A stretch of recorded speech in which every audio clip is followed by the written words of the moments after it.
Bonjour, je suis Juliette du think tank Annexiou. Je suis avec Thomas Gestin de Parlant Futur. Thomas, j'ai une question pour réagir à ta newsletter. J'ai vu sur ta newsletter que 2 étudiants ont créé des lunettes qui permettent de reconnaître des gens. Donc, si je comprends bien, c'est un outil de reconnaissance visuelle couplé avec un moteur de recherche, en fait, pour faire les recherches sur ce qui existe sur la personne. Est-ce que tu peux m'en dire plus ? Oui, tout à fait. Alors en fait, c'est un outil qu'ont bricolé des étudiants et qui utilise en fait des ressources qui sont disponibles d'ores et déjà à tout un chacun. Ils les ont juste combinées de façon un peu smart et ça leur a pas demandé plus d'efforts que ça. Alors je vais partager mon écran un instant pour voilà pour la partie vidéo pour que on puisse se rendre compte. Voilà. Donc en fait, alors là, je leur passe un peu blabla, et là, voilà. Voilà, donc en fait, on porte les lunettes méta, en fait, de réalité augmentée, les dernières lunettes méta, qui se mettent sur le nez, et puis qui permettent de regarder ce qui se passe autour de nous, mais aussi de filmer en même temps, en fait. Donc il y a une caméra intégrée. Et donc là, la caméra, boum, ce qui se passe quand ils utilisent leur gadget, elle fait le focus sur un être humain, sur son visage.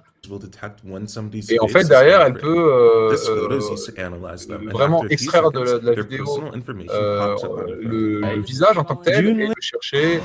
Alors là, voilà, par exemple, ils vont voir un mec dans le métro et avec le système, ils arrivent à savoir qui c'est. En fait, c'est un chercheur qui passe sur tel sujet, il l'interpelle et lui pose des questions sur ses recherches. Et le mec, il hallucine, quoi. Donc là, pareil, il s'amuse à aller voir des gens là, sur le campus, et puis ils arrivent à les reconnaître comme ça, donc on leur pose des questions. Il y en a même une à qui ils donnent l'adresse postale, parce que c'était disponible sur Internet, quoi.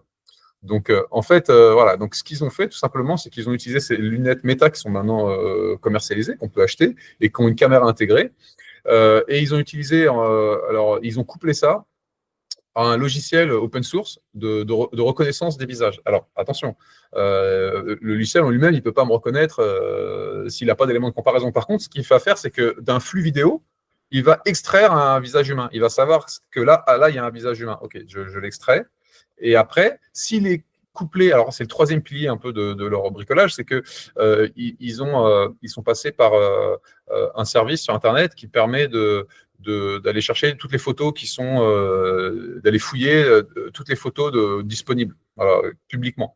Et donc voilà, la boucle est bouclée, hein. Donc on a les lunettes qui filment, le logiciel qui extrait le visage et qui va le comparer avec tout ce qui est disponible publiquement et qui va faire le lien avec, par exemple, un profil Facebook qui est laissé public, un profil de réseau social qui a été laissé public, ou toutes sortes de pages web où il y aura la photo et éventuellement en métadonnées des informations comme le nom, le prénom, l'occupation, éventuellement même parfois certains la laissent publique, l'adresse.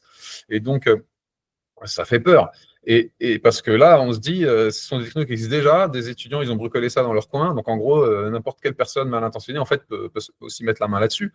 Alors bon, c'est pour ça que d'ailleurs, aujourd'hui, quand on voit des gens dans la rue qui, je sais pas, qui ont l'air d'avoir des dispositifs qui peuvent nous filmer, donc si quelqu'un, si vous croisez quelqu'un avec des lunettes, avec une lumière rouge qui clignote en haut des lunettes, bon, c'est un peu, faut savoir que là, potentiellement, voilà, on est filmé, mais bon. De toute façon, on sait que déjà l'État lui-même a des caméras de surveillance partout. Donc l'État, lui, il peut déjà le faire comme il veut. Mais bon, si on a confiance dans l'État, à la rigueur, si on est dans un pays où on a confiance dans l'État, c'est pas forcément un problème. Alors, c'est pas forcément le cas de tous les pays, évidemment. Mais après, là, le sujet, c'est plus entre particuliers. Donc on a des gens. Ce qu'il faut savoir, c'est que très bientôt, effectivement, pendant longtemps, en fait, il y avait le monde online et le monde offline. Alors sur online, on se fichait de se révéler parce qu'on avait son compte LinkedIn. Mais bon, les gens, tout ce qu'ils pouvaient faire au mieux, c'était de nous contacter sur LinkedIn. Sur Facebook, il y a eu un temps, on était très public et finalement on a un peu revenu en arrière. Alors c'est marrant parce que moi en fait j'ai démarré ma carrière d'entrepreneur, on a voulu lancer le Facebook français, mais on pensait pas que les gens accepteraient de s'inscrire sur un site de ce genre avec leur véritable identité. Donc on avait encore un système de pseudo nous sur notre site. Et en fait, alors on s'est lancé quelques mois avant que Facebook se lance en France. Donc on a été complètement laminé par Facebook. Et ce que ça a prouvé, c'est que en fait les gens ils avaient aucun souci à l'époque pour s'inscrire sur Facebook avec leur prénom et leur nom. Et ça nous a choqué en fait. On s'est dit en France, ah bon, bon, les gens feraient ça, bah ouais. Et donc, il y a eu une vague comme ça. Et maintenant, on en est un peu revenu aussi, parce que Facebook tombe un peu en désuétude, et on est rebasculé sur des systèmes de pseudo ici et là. Mais bon, au final, on a laissé quand même beaucoup d'informations publiques sur Internet, et ça ne nous gênait pas plus que ça, parce que de toute façon, on se disait ça, c'était la vie online. À la rigueur, tant mieux si je peux être identifié, retrouvé sur Internet, comme ça, quelqu'un qui veut me contacter m'envoie un message, pourquoi pas. Mais on était bien content d'avoir cette distance avec le monde réel, où quand je suis dans la rue, je suis un nobody, personne ne me reconnaît, et je fais ma vie, et voilà, je suis incognito, je suis en mode incognito dans la rue. C'était quand même un des fondements de notre vie. On n'est pas des stars, a priori, on est incognito dans la rue. Et bien ça, c'est terminé très bientôt. En fait, non, on ne sera plus forcément incognito. Il y aura des outils qui vont permettre de faire le pont entre notre visage, là, comme ça, de passant dans la rue, et puis toute notre identité qu'on a laissée publique sur Internet. Parce que ça demande qu'à être connecté très facilement par ces outils nouvelle génération que n'importe qui, plus ou moins, peut mettre sur pied. Donc, ça peut donner lieu à toutes sortes de choses. D'ailleurs, je suis sûr que dans le monde des applis de rencontre aussi, peut-être qu'il y aura des applications en tout genre. Enfin, à mon avis, ça va être... ou même dans le monde professionnel, quoi. C'est vrai que combien de fois je suis allé à un événement networking et on ne sait pas qui est qui, c'est complètement broken. J'avais lu un article là-dessus qui disait que c'était effectivement, on s'en rend compte, c'est aberrant.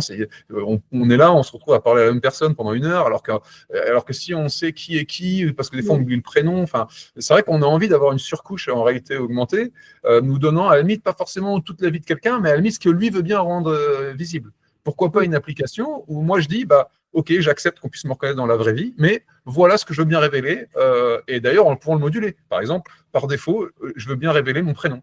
Et le fait que, je sais pas, j'aime bien jouer au foot. Ça, je veux bien le révéler H24. Après, dans certains settings, par exemple, de façon géolocalisée dans l'espace, donc, et de circonscrit dans le temps, donc circonscrit dans le temps et l'espace, j'accepte, tiens, à tel endroit, dans un rayon de X mètres, et pendant tant de temps, j'accepte de dire plus. J'accepte de dire mon nom de famille, j'accepte de dire que j'ai fait ci, que j'ai fait ça. Et donc, on peut choisir ces paramètres comme ça, comme aujourd'hui, on peut déjà le faire sur Facebook quand ce qu'on décide de partager avec qui. C'est juste que là, on se dit, ah, quelqu'un qui ne me connaît pas, qu'est-ce que je lui dis? Là, c'est juste qu'on va rajouter la dimension spatiale et temporelle à ce qu'on veut bien partager, parce que dans le monde physique. Et c'est vrai que c'est trop de façons d'appréhender en fait son anonymat par défaut, dont on jouissait en fait dans l'espace public, et qui n'est plus de ce fait-là. Donc encore une fois, pour le meilleur comme pour le pire, on verra bien. Mais en tout cas, c'est vrai que ça pourrait être un bon allié au quotidien, ces lunettes. Yes. Merci beaucoup, Thomas. Ah, je t'en prie.